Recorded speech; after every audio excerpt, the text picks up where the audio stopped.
Hello everyone, welcome back to my channel. Today we're going to learn how to make Reese's Dulce de Leche bites. We're going to start off with a pan and you're going to dump 1.5 cups of Reese's.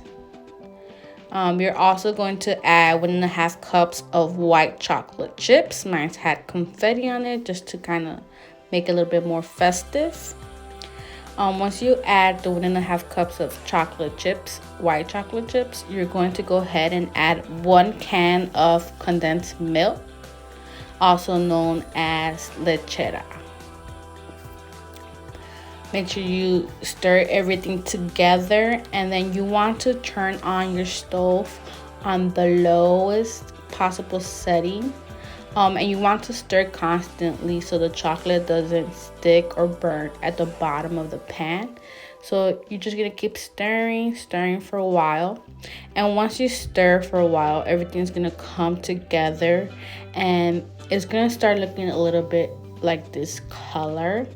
Once you get it to this consistency and once everything is melted, the chocolate, the Reese's and the leche combines good, you're going to want to go ahead and line a pan with parchment paper, and you want to put Reese's bites and then pour the chocolate mixture over that.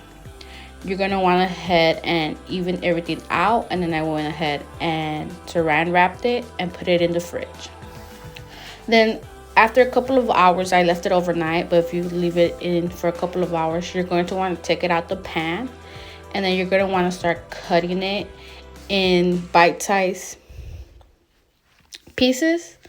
So what I went ahead and did was just flip my pan over, and then I grabbed my knife, and I went ahead and just started cutting this dulce de leche bites into little squares. So it's pretty easy to cut. You just need a little bit of pressure. I should have used a bigger knife, but this knife worked just fine. It'll take a little bit longer, but if you use a longer knife, you could definitely make those cuts longer, which you will finish cutting up the bites. So this is about the size that I cut the bites.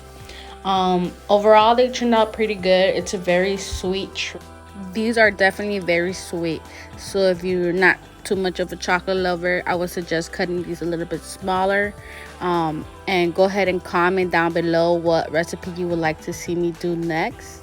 Go ahead and like and subscribe if you haven't already, and we'll see you in the next video. Bye.